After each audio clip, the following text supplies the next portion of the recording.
On another matter, I haven't spared any breath calling attention to the parade of unfit nominees that the Biden administration would like to see confirmed to lifetime seats on the federal bench. I've urged my colleagues to consider Adele Mangy's alarming connections to terrorist sympathizers and Nancy Maldonado's record of staggering productivity on her lower court.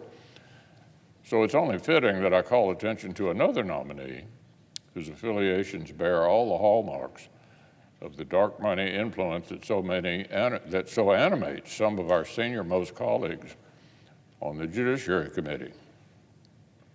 The Senate hears a great deal from our colleague, the junior senator from Rhode Island, on the subject of dark money.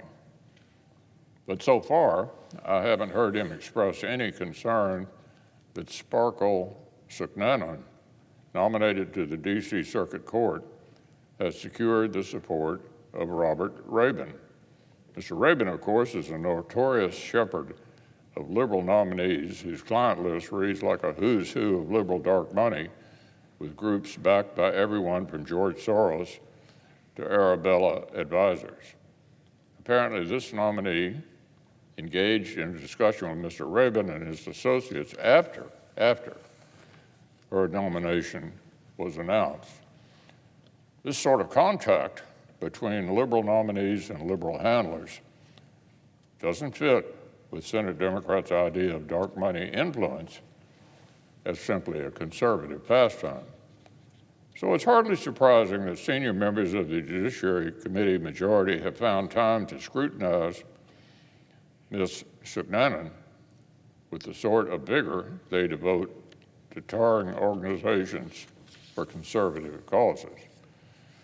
Of course, maybe Senate Democrats actually support Ms. Suknanan's legal defense of so-called vulture funds as they cut to the front of the line of Puerto Rico's creditors.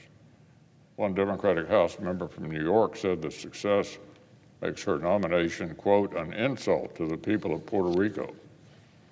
But what does she know? Or maybe they agree with Ms. Suknanan's supposedly conservative former law firm that she didn't disparage the former president's election litigation efforts on a conference call, and that the New York Times is simply lying when they say that she did. It just doesn't add up unless the real ledger being used is the one with liberal dark money from Robert Rabin and Arabella advisors.